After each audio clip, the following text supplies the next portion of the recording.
Hello everyone, here we are with our next lecture. हम chapter कर रहे हैं बेटा sexual reproduction in flowering plants और इसमें हम कॉम्पिटेंसी बेस्ड क्वेश्चंस कर रहे हैं। इस बार सीबीएसई के एग्जाम में more than 40% question competency basis पे आने जा रहे हैं। कॉम्पिटेंसी अगर आप +2 के एग्जाम दे रहे हैं तो आपको पता ही होगा कि ये कुछ सिचुएशन रियल लाइफ बेस्ड कुछ प्रॉब्लम्स बता दी जाएंगी और उनके बेसिस पे आपसे क्वेश्चंस पूछे जाएंगे। तो थोड़ा सा क्वेश्चंस का लेवल हाई फाई हो जाता है। हाँ ठीक है, आपसे डायरेक्ट प्लेट में रख के क्वेश्चन नहीं पूछे जाएंगे कि what is this what is that, तो हम उन क्वेश्चंस की प्रैक्टिस कर रहे थे। पार्ट 1 में हमने सेक्सुअल रिप्रोडक्शन के इन फ्लावरिंग प्लांट्स के काफी सारे क्वेश्चंस कर लिए थे। पार्ट 2 के अंदर हम बचे हुए क्वेश्चंस को अटेम्प्ट करने जा रहे हैं। चलिए सबसे पहला क्वेश्चन करते हैं। सबसे पहला क्वेश्चन है, यहां पे एक इमेज दिखाई गई है जिसमें ब्लू थ्रोटेड हमिंग बर्ड एक फ्लावर को विजिट कर रहा है। And what is the benefit that the flower derives from the humming bird? Flower को हमिंग बर्ड से क्या फायदा मिलने जा रहा है? तो हमिंग बर्ड एक पॉलिनेटिंग एजेंट है। फ्लावर इसे पॉलन रिवार्ड्स या फ्लोरल रिवार्ड्स प्रोवाइड करेगा, that is nectar and edible pollens. उसे खाने के लिए ये फ्लावर के ऊपर विजिट करेगा और अननोइंगली वो यहां पे क्या कर जाएगा? पॉलिनेशन कर जाएगा। तो फ्लावर को क्या बेनिफिट जा रहा है? पॉलिनेशन अचीव हो रही है, that is cross pollination. Okay, justify करना था, हम कर चुके। What kind of pollen grains would a flower most likely have when it is seen to be visited regularly by birds and butterflies? तो biotic agent में जब भी आपको बर्ड्स बताया जाए, आपको बटरफ्लाइज, हनी बीज, बैट्स, ऐसा कुछ भी बताया जाए, इन सभी बायोटिक एजेंट में कॉमन चीज क्या है? पॉलन स्टिकी होने चाहिए, लाइट वेट होने चाहिए। स्टिकी होगा तो एनिमल जो भी रिवार्ड के लिए, चाहे वो फ्रूट के लिए आ रहा है, चाहे वो नेक्टर के लिए आ रहा है, जैसे वो फ्लावर पे विजिट करेगा उसकी बॉडी के साथ पॉलन स्टिक कर जाएंगे। किसी और फ्लावर या फ्रूट के पास जाएगा तो वहां पे वही पॉलन लीव आउट हो जाएंगे। So that is my answer. The pollen grain should be light-weighted and sticky in nature. Okay. Self-pollinated flowers mostly do not need pollinating agent. Mention whether this statement is true or false with a reason for your answer. Self-pollinated flowers को generally pollinating agents की जरूरत नहीं पड़ती है, बिल्कुल सही है। Self pollinating plants वो होते हैं जो जनरली बाइसेक्सुअल नेचर के होते हैं। उनमें सेम फ्लावर के अंदर मेल पार्ट भी अवेलेबल है और फीमेल भी, और वो बहुत ही क्लोज प्रोक्सिमिटी के अंदर प्रेजेंट होते हैं। तो ऐसे में जब एंथर से पॉलन विजिट कर रहा है टू द स्टिग्मा, वो यूजुअली बहुत क्लोजली ऑर्गन प्लेसिंग के कारण एजेंसी रिक्वायरमेंट बहुत ही मिनिमाइज हो जाती है। ऑटोगैमी में तो आपको बिल्कुल भी जरूरत नहीं पड़ेगी। हाँ, ज्यूटोनोगैमी में फिर भी कुछ हद तक इस चीज की जरूरत पड़ सकती है। तो जनरली सेल्फ पॉलिनेटिंग में जो भी प्लांट्स होंगे उनको पॉलन एजेंसीज की जरूरत नहीं पड़ती है। ओके, हमारा नेक्स्ट क्वेश्चन है, give a reason for each of the following, the exine of pollen grain is very hard. इसका फायदा क्या होगा? देखिए, एक्साइन बेसिकली हार्ड क्यों है? उसमें एक मटेरियल मिलता है and that material is sporopollenin. अब ये स्पोरोपोलेनिन का बेनिफिट क्या जाएगा? स्पोरोपोलेनिन पॉलन्स को फॉसिलाइज्ड करता है, हार्श एनवायरनमेंट से प्रोटेक्ट करता है। हार्श एनवायरनमेंट मतलब जब पॉलिनेशन हो रही होती है, पॉलन ट्रेवल कर रहा होता है, रास्ते में उसे बहुत सा हार्श एनवायरनमेंट फेस करना पड़ता है। हो सकता है वो सॉइल पे गिर जाए, हो सकता है वो किसी एनिमल बॉडी पे लंबे टाइम तक चिपका रहे, अब उसकी स्किन पे पता नहीं कैसे कैसे इन्फेक्शंस होंगे। तो during the course of its transport, जब आपका पॉलन ट्रांसफर हो रहा है, उसे हार्श एनवायरनमेंट्स फेस करने पड़ते हैं। And to tolerate these environment and without being desiccated और डिग्रेडेड, पॉलन्स को सर्वाइव करना है। For that survival they require a hard layer and the name of the hard layer is exine. Okay, चलिए मैं next part की तरफ move on कर रहा हूं। The endosperm of flowering plant is triploid. Endosperm का ट्रिप्लॉइड होने का क्या रीजन है? देखिए, sexual reproduction in flowering plants में हमने देखा कि एंजियोस्पर्म में चलती है डबल फर्टिलाइजेशन। डबल फर्टिलाइजेशन में खास क्या होता है? 2 मेल गैमीट आते हैं। पहला मेल गैमीट किसके साथ फ्यूज करता है? एग सेल के साथ और जायगोट बनता है। दूसरा मेल गैमीट दो पोलर न्यूक्लियाई के साथ फ्यूज करेगा। अब जब वो दो पोलर न्यूक्लियाई के साथ फ्यूज कर रहा है तो इससे प्रोडक्ट क्या बनेगा, इससे एक 3n स्ट्रक्चर बनती है, and that fusion is called as triple fusion. So endosperm is a product of triple fusion, जिसमें तीन न्यूक्लियाई फ्यूज कर रहे हैं। That's why एंडोस्पर्म जब सेल्यूलर फॉर्म के अंदर आता है तब हम इसकी प्लॉइडी क्या लिखते हैं, that is 3n. That's why it is triploid in nature. Okay, मेरा नेक्स्ट क्वेश्चन है, pollen grain landing on the stigma does not ensure fertilization. जब pollen grain स्टिग्मा पे लैंड करता है ये कंफर्म नहीं है कि फर्टिलाइजेशन हो जाएगी। कारण, इसका कारण है chemical dialogue between pollen and pistil. तो स्टिग्मा के ऊपर लैंड करने के बाद स्टिग्मा यानी कार्पल या पिस्टल का जो स्टिग्मा है वो उस pollen को आइडेंटिफाई करेगा कि ये करेक्ट स्पीशीज का है या नहीं। सबसे पहले तो यही चेक करेंगे कि स्पीशीज कंपैटिबल है या नहीं, क्या वो किसी गलत स्पीशीज का तो नहीं आ गया। अगर गलत स्पीशीज का पॉलन स्टिग्मा पे लैंड करेगा तो pollen tube formation and fertilisation नहीं होगी।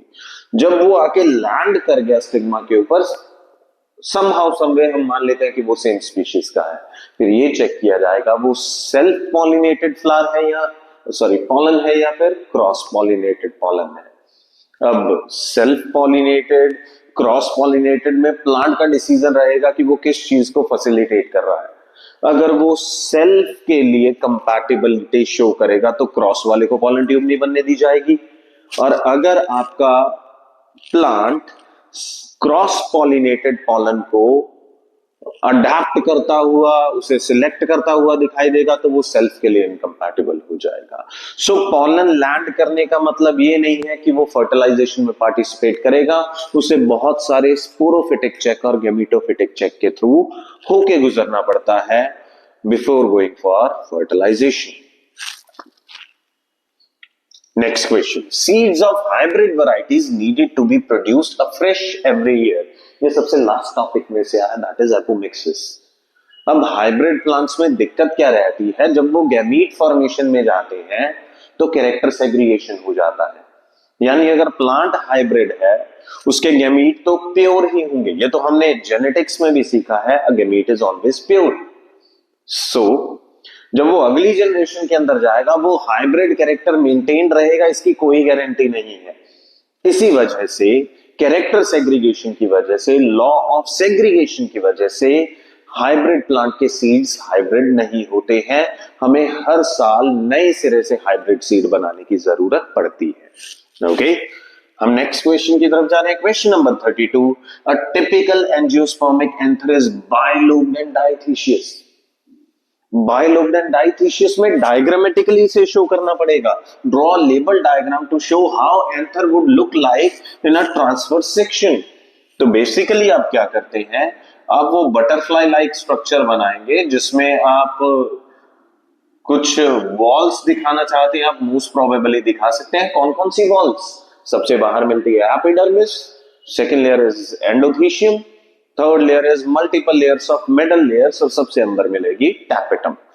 देन आप दिखाते हैं यहां पे दो थीका, एक लोब में, और दो थीका दूसरे लोब में। So basically that is lobe 1, this is lobe 2, और पर लोब हमारे पास दो दो थीका है, that's why it is called as डायथीशियस।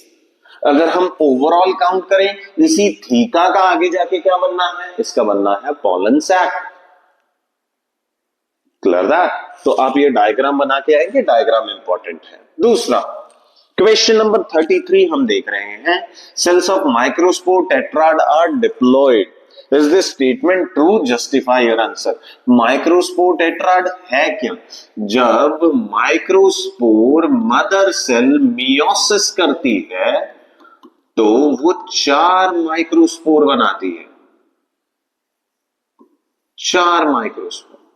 अब ये चारों एक दूसरे से जुड़े हुए होते हैं और इस 4 सेल स्ट्रक्चर का नाम होता है माइक्रोस्पोर टेट्रा। अब ये मियोसिस का प्रोडक्ट है तो सारे के सारे हैप्लॉइड ही तो जाएंगे, क्योंकि माइक्रोस्पोर मदर सेल जो थी वो 2n थी। तो इन्होंने कहा माइक्रोस्पोर टेट्राड की चारों सेल्स डिप्लॉयड है।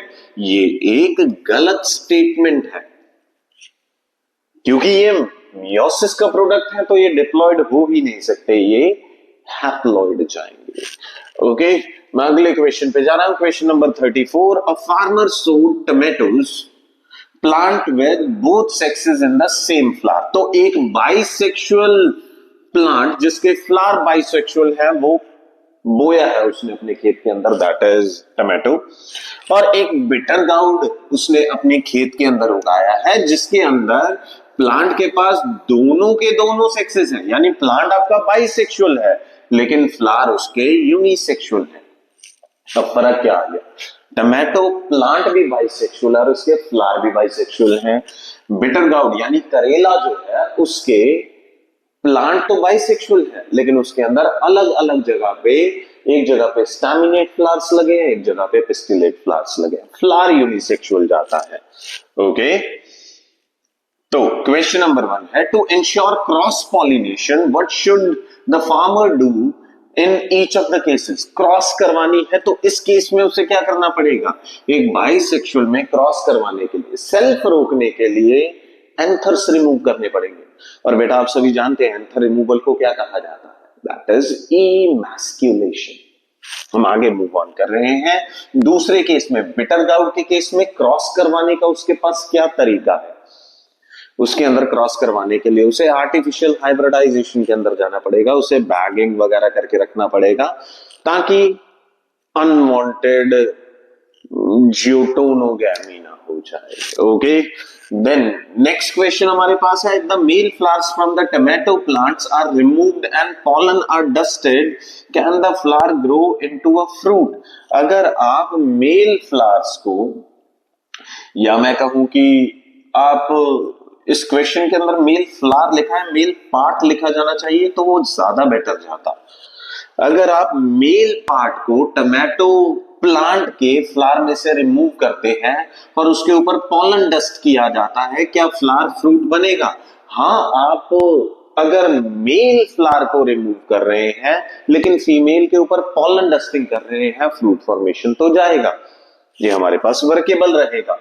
ओके, वाई और वाई नॉट, तो ऐसा तो नहीं है, इन्होंने कहा है सिर्फ मेल पार्ट रिमूव कीजिए, फीमेल अभी परसिस्ट कर रहा है तो पॉलन ट्रांसफर के बाद फ्रूट फॉर्मेशन होना लाजमी है।